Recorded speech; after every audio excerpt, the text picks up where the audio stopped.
Good afternoon everyone, welcome back to Sparrows, and if you are new here then I'm Mel and I make videos about my home garden and allotment. If you enjoy the video, make sure you give it a thumbs up and hit the notification bell, subscribe, all of that stuff. So today I've managed to get all of my work out of the way this morning and I've got a completely free afternoon where I can do some work on the cottage garden. I'm not sure yet whether it's going to be one big job that I tackle or lots of little jobs, but whatever I do I'm going to make sure that I record it for you. Before I get started though, I am going to sit down and have my lunch outside in the garden because the temperatures are fairly consistently between about 18 and 20 at the moment, which is a nice comfortable temperature to sit outside in. Let me show you what I'm going to have for my lunch. Right, this is my extravaganza that I'm having for lunch. It's actually quite hard to see what's in here, but I've got some avocado, some spinach, some spring onion.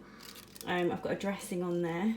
There's some rice, there's tomatoes and radish and celery and all sorts of yummy, lovely things. It's a huge bowl full. What I tend to do is make a little bit more than I need, and then depending on how much is left, if about half is left, then I will use that for lunch tomorrow. If there's just a small amount of it left, then I'll just snack on it throughout the rest of the afternoon. Lunch is finished and I'm just grabbing my cup of tea.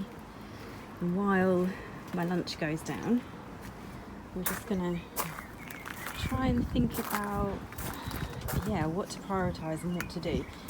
So there's a lot of stuff in here which, bless it, look, it needs watering. I can't believe that. I think I watered it a couple of days ago, but it's so hot at the moment. I've also noticed that there is some slug and snail damage in here, so something has got in, which is not unusual, but a lot of these things are big enough that they can go out. So one of my first jobs is to take everything out, and you can see over here I've got some things that desperately need watering and pricking out and stuff. So I'm going to get all of these out, I'm going to get them watered, and then I think I need to create my vegetable bed in the garden so that they've got somewhere to go. I mean, look at the size of these onions. They desperately need planting out. I've also got over here, so these little seedlings that are on here, these are just leftovers, and I'll just pop those into some gaps. There's some leftover spring onions and cabbage there. I think the cabbage is probably a bit too far gone, but the spring onions will still be fine. But I have got these flowers here. There's a few runner beans left. There's a poor, sad, wilting courgette. So there's some bits up here that need watering and need to go out as well. So I'm going to do that. And then once I've watered everything, I'll take you down and show you where I'm going to create my veg plot. I think I might have found the culprits. Wherever I go to try and film this, I'm overexposed. It's just really, really sunny today. Anyway, I've watered everything. It's all in recovery. Hopefully once it's revived itself. My neighbour's building something again. When the plants have revived themselves, hopefully by then I will have created a lovely bed for them to go in, which is what we're going to do now. I'm going to go down and show you where that veg is going to go. So this is what we're looking at then. It's very messy, it's very weedy. It's about to get hit with a load of sunshine because it's this time of day onwards that this bed gets full sun. So basically the whole of the afternoon. There's a lot of weeding to do at this end. I mean, there's plenty of weeding to do this end as well, but that bit is the worst bit. So lots of weeding there. I did plant some runner beans in here a while ago, which I think featured in a video. But yeah, it's looking a bit of a state. I've pulled up all of the lamb's lettuce. It's probably self-seeded everywhere, which is kind of okay. I don't mind that. I'll just pick out the bits that I don't want. So yeah, all that's in there at the moment then are some runner beans. There's this claytonia along here. There's a few scraggly onions, which I don't know whether to just pull those out and use the space for something else. I will have a closer look at those in a moment, but they might be going. And a couple of strawberry plants. I think I've sown something along here, but I can't identify what it is. There's a few little lettuces, I think, and something else, but I don't know. It was basically all very half-hearted and I've just not got round to sorting it out. I've got a couple of pots of potatoes there, and there's space for another couple along here as well. But I thought what I might do is get some compost over this section here at the end and put 2 or 3 courgette plants along there. I think will fit nicely. Have a little examination of that patch, see what's going on. And then the other thing I thought about doing is, because it gets full sun all afternoon, is I've got loads of tomato plants that are ready to go out, and so I was thinking I could put my tomato plants along the back there, certainly at the back in the gaps between the runner beans, which I've placed in just really stupid places, but we won't worry about that for now. But yeah, so I might get my tomatoes in along the back, and then hopefully the nice heat from the wooden fence and the heat in the afternoons will help to ripen those later on in the season. So that's the plan. Enough talking, let me go and start getting on. Right, so this is what we've got so far then. I have put some wood chip mixed with a little bit of compost down as a little layer. In part that's to bulk out my compost because I don't have a huge amount left and I can't afford to buy loads more of it. So it's predominantly wood chip, but there's a bit of compost in there as well. That's just been laid on top of the compost that was underneath it.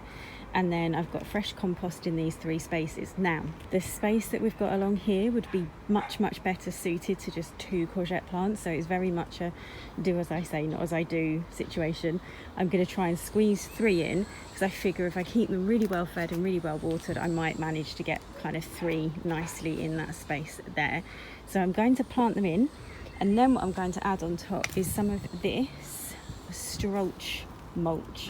So it's a straw mulch, organic, and it's mineralised straw, so apparently it deters slugs and snails, which in my garden is really necessary, as I've shown you earlier with the 2 snails that kind of crept into my little poly greenhouse thing. The slugs and snails have not been anywhere near as big a problem as they were last year, but they're still there, and they're still something that I have to be mindful of, and I much prefer deterrents to killing them. So that's always my first port of call, is trying to come up with ways to just keep them away from precious plants. So I'm going to plant in 3 courgettes and put the stroach around them, and then I'll show you what that looks like.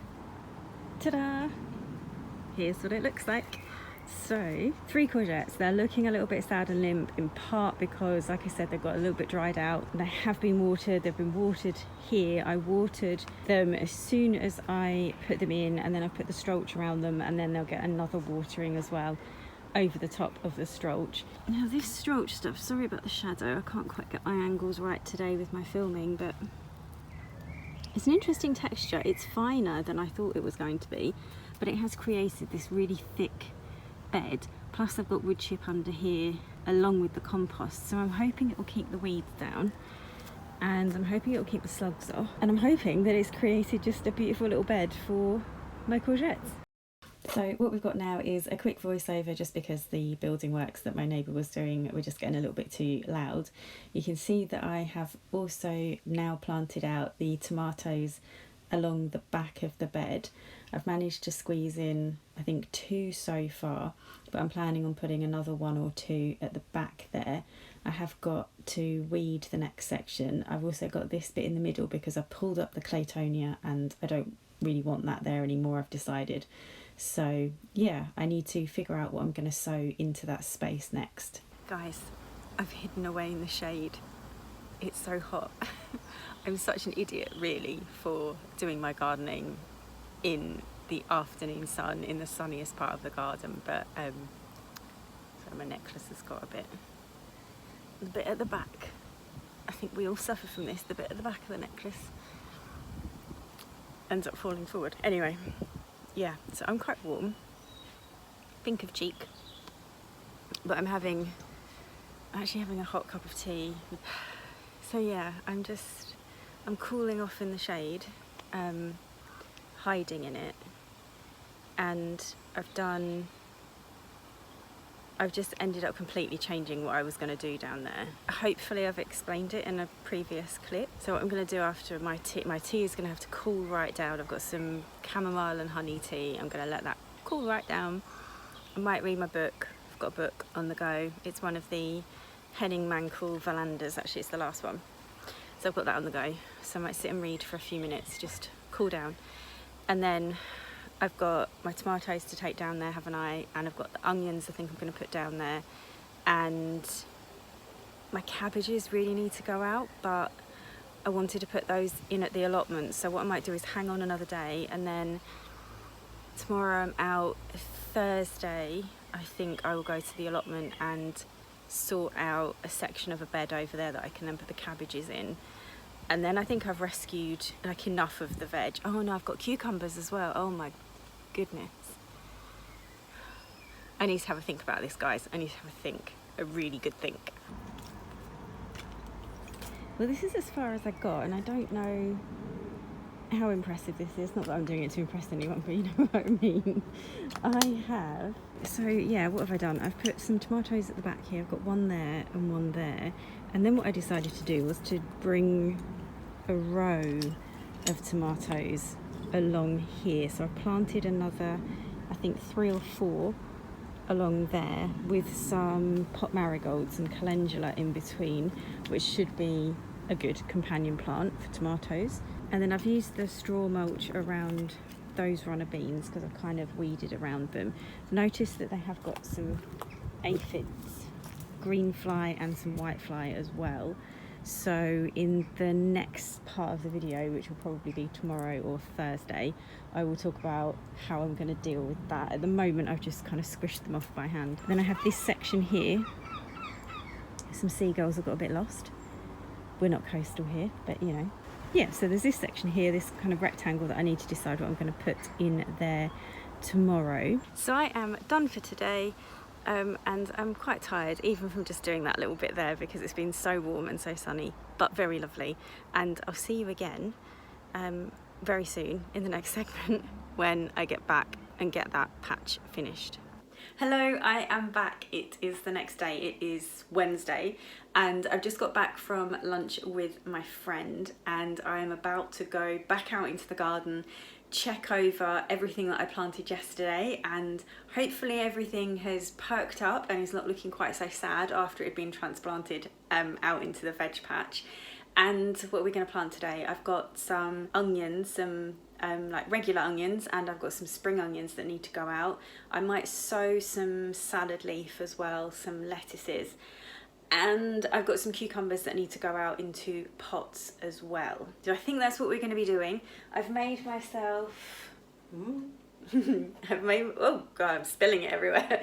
I've made myself a cup of tea. So we have tea on the go as always. But let's head out and get that stuff in. So this is how everything is looking. I have to say the courgettes are looking a bit droopy still. I don't know if that is just where they need some more water. The one in the middle is not too bad. That one's kind of perked up a bit. One at the end, I don't know, this limpness normally means that they've dried out a little bit. So I think I'll give those another good soaking. And then the strawberries are looking fine. They're new in this year, so I'm not expecting many strawberries on there. It looks like I might get about half a dozen off each one. The onions that were autumn planted that are looking terrible and aren't doing great, I think there's probably 4 or 5 of them that I will leave in, and then some truly terrible straggly things that look like they've kind of rotted away that I will pull up. And then I have got some other onions to plant out, so I might just plant those into the gaps. What else have we got? Oh yeah, this down here. So this is lettuce. That is lettuce. I can see that I have either dropped some seed or I've attempted to sow a row of lettuce there, and only about 3 or 4 have come up. Okay, fair enough. That's a weed. And then I've got this here, which I can't work out if that's meant to be a row of something. If it is, it's a row of something I haven't grown before because I don't recognise it. Now, I have got a lot of, what am I thinking of? Not parsley. Parsnips, that's what I'm thinking of. I've got a lot of parsnip seed, but that doesn't germinate very easily, so, and this has come up pretty well. So I don't know if it's that. I might have to investigate. If I can't work out what it is, then I think I'm actually going to have to dig it up, because I could be growing a weed. It looks suspiciously like a slightly kind of gone awry line or row of something. So yeah, not sure what we're going to do about that. Let's have a look at the runner beans and at the tomatoes next. So these are tomatoes that I planted yesterday, and oh, I tell you what does look good. Pot marigolds have sprung up, and they can be quite tricky to handle because they snap really easily, but they are not looking too bad. This tomato is looking okay.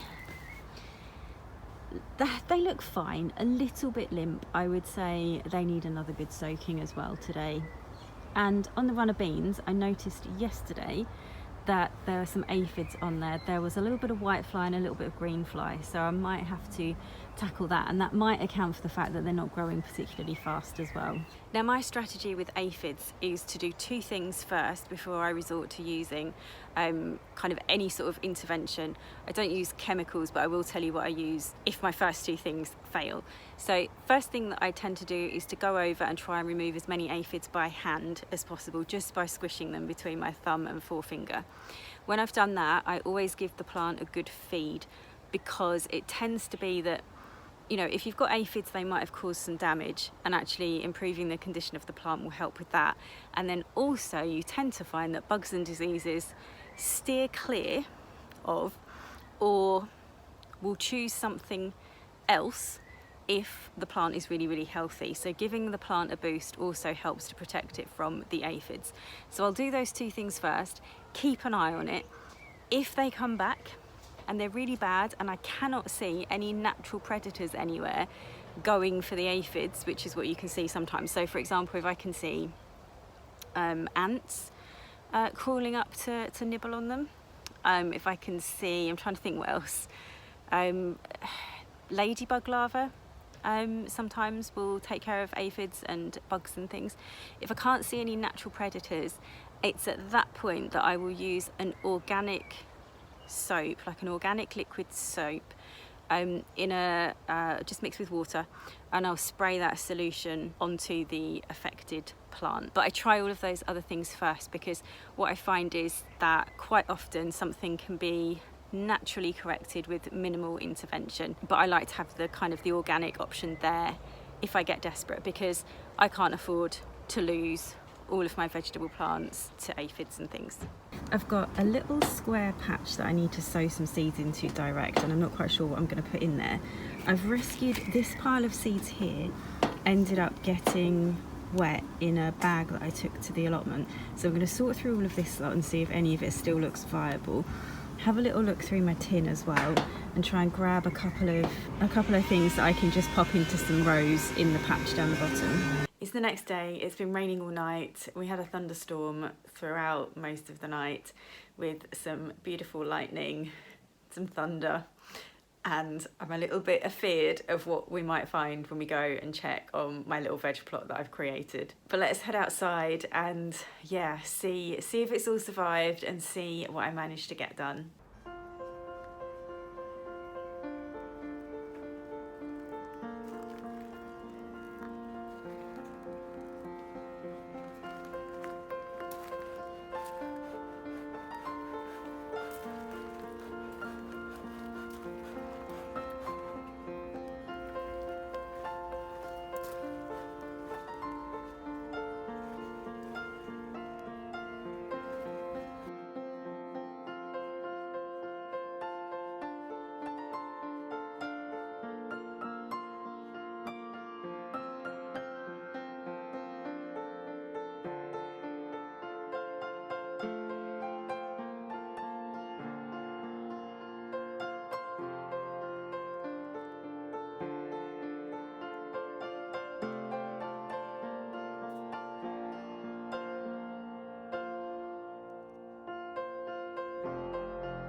So before I go, I wanted to give you a little bit of a sort of a slug and snail damage tip.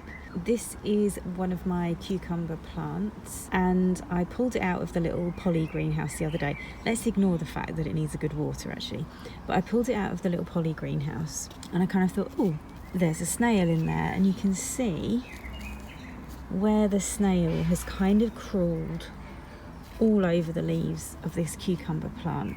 But it's intact. There's hardly any damage at all.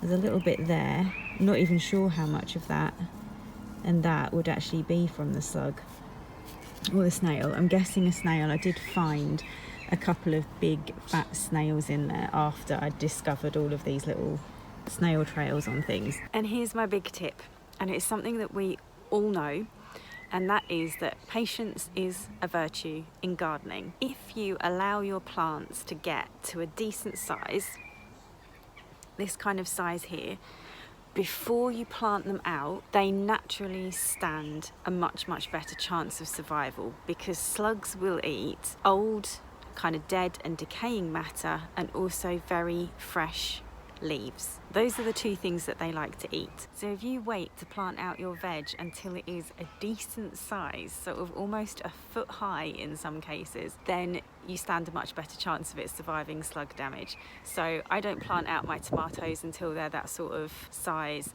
I don't plant out my cucumbers, my courgettes.